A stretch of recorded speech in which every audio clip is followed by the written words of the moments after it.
Among the more popular cartoon shows that populated the 2010s, there exists a show that didn't focus on extravagant visuals, over-the-top humor, and long series-wide arcs. We had the incredible lore of Adventure Time that matured with its audience. We had Regular Show, a comedic but heartful cartoon about living in your 20s. The Amazing World of Gumball was extremely funny, and became the most meta Cartoon Network show since Chowder. And although not Cartoon Network, Gravity Falls had a serious storyline from the beginning, with secrets and codes that if the audience decided to decode, would reward them with new insights about the lore. But through all of this, our cartoon show was forgotten.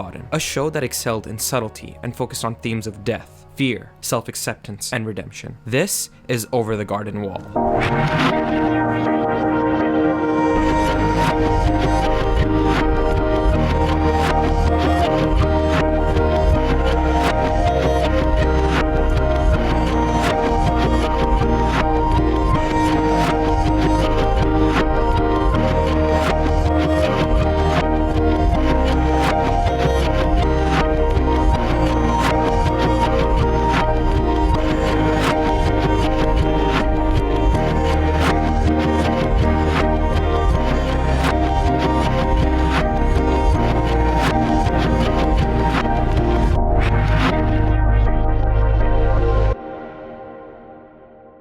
The story follows Wirt and his younger brother Greg as they get lost in a forest called The Unknown and encounter people who try to help them but also attempt to keep them there. They meet Beatrice, a blue hummingbird who gives the boys advice here and there, as well as the Woodsman, who warns the boys of a mysterious monster in the woods. Unfortunately, the more characters they meet, the deeper they go into this mysterious forest and eventually encounter the Beast. The plot itself is extremely intriguing, especially from how little the intro of the cartoon gives away. The colors of the show are warm, providing this feeling of familiarity within the viewer. It feels like a dream and a nightmare all at the same time. And I've also realized just how funny this show actually is. Thank you, Old Lady Daniels. Goodbye, Gregory.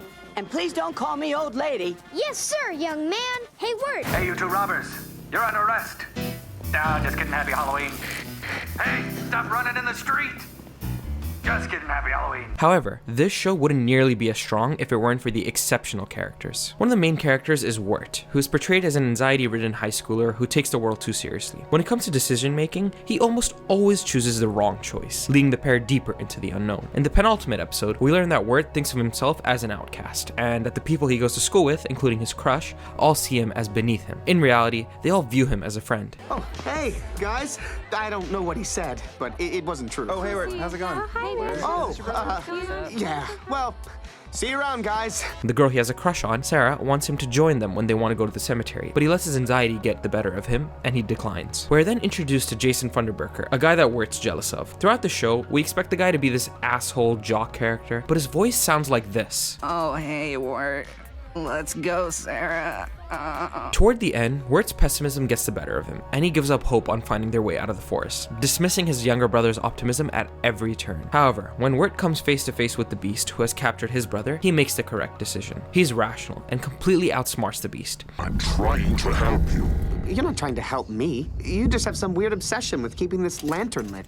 It's almost like your soul is in this lantern. He's no longer scared, but doesn't magically transform into some confident guy. Just have a look at this. Are you ready to see true darkness? Are you? Are you? Don't!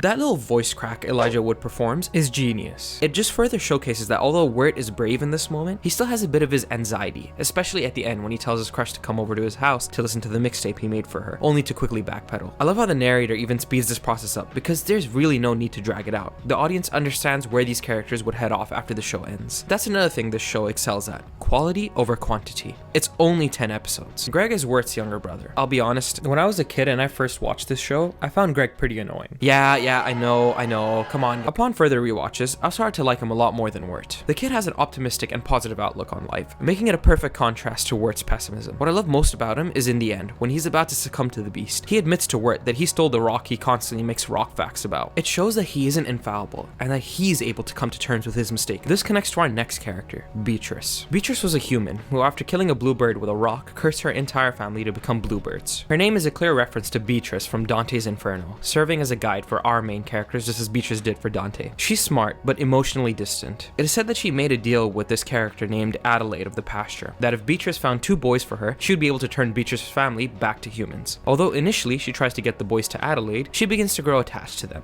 and just as Wirt saves her in the beginning, she saves him. In the end, she truly does show affection towards Wirt and Greg and thanks them for everything. The Woodsman is by far the most interesting character. Voiced by the great Christopher Lloyd, he, like Wirt, is shown to be extremely anxiety-ridden. He came across the Beast, who convinced him that he had trapped his daughter in this lantern after she had wandered off, and must keep the flame lit to keep her soul alive. Doing what he must, he takes the role of lantern bearer and is constantly taunted by the Beast. After Wirt exposes the Beast, that his soul is in the lantern, the Woodsman fights back and blows it out, seemingly killing the Beast. In the end, we see the Woodsman back at his house, only to find that his daughter is alive and well. For a long time, this confused me. I always wondered how his daughter got back. Upon further research though, I found out about a spin-off comic featuring his daughter, who is named Anna. The comic gives more context into the Woodsman's lore. We learn more about his wife and the dynamic he had with his family, and it's quite heartwarming. One night, his wife came back having an injury that unfortunately spread and killed her. It is heavily hinted at the Beast being the cause of this. A few years later, when the Woodsman and Anna run out of firewood, she sneaks out one night into the forest to get some,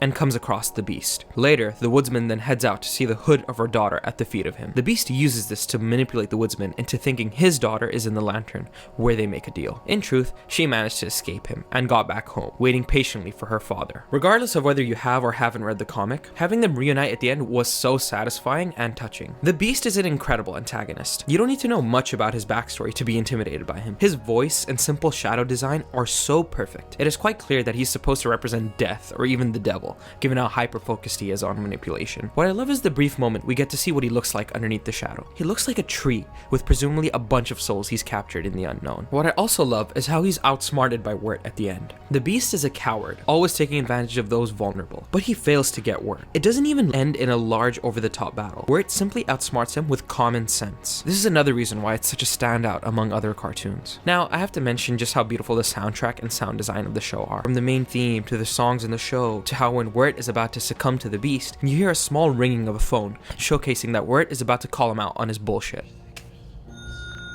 Wait, that's dumb. What did he say?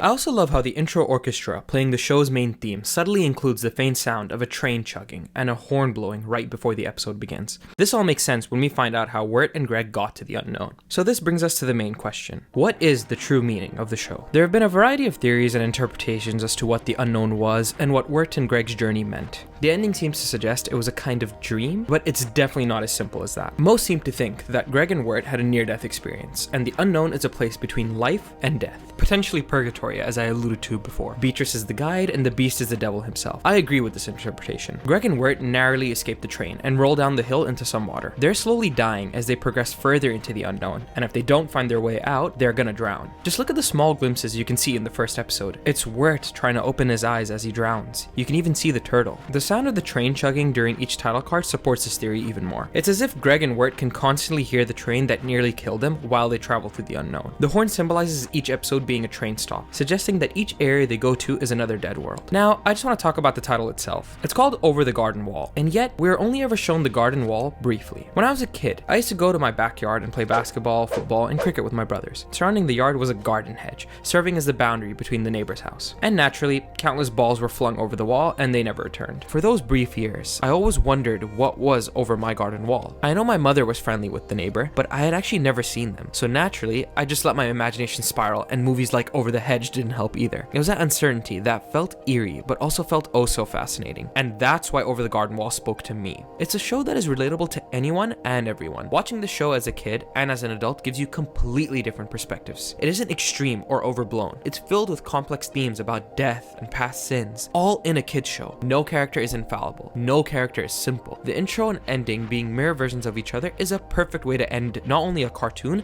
but a show in general. The show isn't focused on telling its viewers what everything means, and instead relies on their own ideas and insights. Patrick McHale, the creator of the show, apparently first pitched the story back in 2006, and it took almost 10 years to finally get it made. And I just have to think how excruciating those long years must have felt. I've written a book called The Shattered Absolution, the first part of a 4-part series, and because of how long these creative processes take, I know the feeling of wanting to show people a story you have thought about for years. I'm happy that not only was he able to get it done, but that it resonated with so many people, and that it was an instant hit. Honestly, I just wish more people talked about about the show. Oh, by the way, if you're interested in checking out my book, the link to it is down below. It's a fantasy fiction novel about grief, where a boy has to fight a monster from a far-off world after awakening new powers. It's got the lore of Adventure Time, the secret codes of Gravity Falls, and what I'd like to think, the subtle eeriness of Over the Garden Wall. Moving on from my shameless plug, as for my own ideas about what Over the Garden Wall means, ultimately, I believe this show is about overcoming your fear, having a positive outlook on life, and how marching straight into the unknown is essential to your growth as a person.